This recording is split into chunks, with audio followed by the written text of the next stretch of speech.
अबयसा बर' इउपिपिएलनि 32 नं भेरगाव बिधान समस्तिनि आङो बिजाथि आं नैबे समाव रायजो राजाखौ बेखौनो खावलायनो नागिरदों जे मैया भारतनि गाहाय मन्त्रि नरेन्द्र मदि लोगोसे आसाम सरकारा जोंनि गेजेराव जि मुलुगावनो साग्लोबसारनाय जि मोनसे जिउसा एबा बेराम एबा बिजानु कर'ना भाइरास होननानै जायखौ जों दिनै मिथिदों बे कर'ना भाइरासखौ होबथानायनि मुङै जि मोनसे जनता कार्फ्यु होबाय बे जनता कार्फ्युनि ओंथिखौ बुजिनानै जोंनि रायजो राजाफ्रा माने गावबा गावनि न'आवनो थाना बायजोआव ओंखारलाखानो जि मोनसे फालिबाय आब्रुथिखौ बेनि थाखाय आं बिथांमोनखौ रायजो राजाजों लोगोसे सरकारखौ गोसो गोरबोनिफ्राय साबायखर होदों आरो लोगोसे मोनसे खोथाखौ आं खावलायखावनो नागिरदों जिहेतु जोंनि बिटिसि ओनसोलनिफ्राय खामानि गैयै बा खामानि मोनै लाइमोनफ्रा बाहेरायाव थांनानै खामानि मावगासिनो दङ बाहेरा रायजोआव बिथांमोना न'आव फैफिनोब्ला बिथांमोनखौ जोंनो खावलायदोंमोन जिहेतु बिटिसिनि बिसायख'थि फैबाय थानाय 4 खालाराव जानो गोनांमोन बेनि थाखायनो जों खावलायदोंमोन जे जाय जेराव थाया मानो बिथांमोना गावबा गावनि न'आव फैनांगौ होनना नाथाय नैबे समावनो एखे समावनो बेरामनि जि मोनसे थासारि जोंनि गेजेराव सोमजिबाय दा बेयाव खावलायनो नागिरदों आङो जाय जायगानिफ्राय फैया मानो जाय जायगायावनि थानानै फैया मानो बिथांमोना गावबा गावनि देहाखौ जाहाथे ट्रिटमेन्टखौ बा टेस्ट खालामो जोंनि भेरगावआवबो बे बेरामनि थाखाय टेस्ट खालामनाय मोनसे मिरु दङ थोंजोंनो न'आव फैयालासिनो बा गामियाव हाबालासिनो बे मेडिकेलावनो गावनि माने देहाखौ जाहाथे ट्रिटमेन्ट लायो बा गावनि देहाखौ जाहाथे टेस्ट खालामो बिथांनि जिउ बासायनाय रायजो राजानि जिउ बासायनाय समाजनि जिउ बासायनाय जाहाथे बेखौ खालामो आरो लोगोसे बिसायख'थि आय'गा बिटिसिनि बिसायख'थि जानो गोनां 4 खालारखौ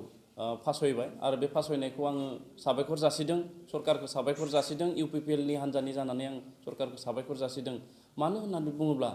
सुबुंनि जिउनिख्रुइ बिसायख'थिया गिदिर जानो हाया मानो होनना बुङोब्ला बिसायख'थिया फैबाय थायो नाथाय सुबुंनि जिउआनो सबनिख्रुइ देरसिन ओंखायनो सुबुंनि जिउ जि रैखाथि बे रैखाथिखौ नोजोर लाखिनानै सरकारा बिसायख'थिखौ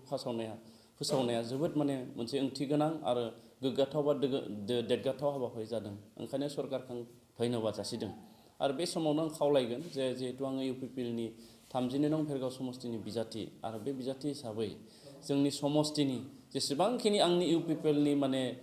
हेफाजाबगिरि सापर्टार्सबो दङ बिथांमोनखौ खावलायनो नागिरदों जिहेतु जोंखौ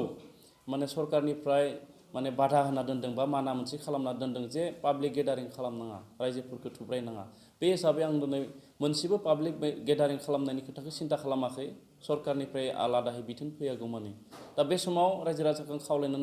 लुबैदों जे बिथांमोना जाहाथे गाव गावनि गोसोआव जिहेतु इउपिपिएलखौ सरकार बानायनो थाखाय थिरांथा लाबाय बे थिरांथाखौ बिसायख'थि फिन खालार फोसावनायसिम एबा बिसायख'थि जाजासिम बिथांमोननि गोसोनि थिरांथाया जाहाथे थायो बिटिसिआव हाग्रामा महिलारिनि सरकारखौ बोखारनो नाजानाय हाग्रामा महिलारिखौ बोखारनानै गोदान सरकार बहायनाय गोदान दैदेनगिरि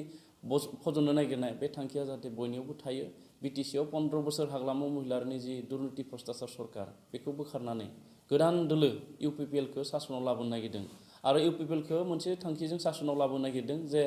गुबै थांखिया जाबाय मा जोंनि गेजेराव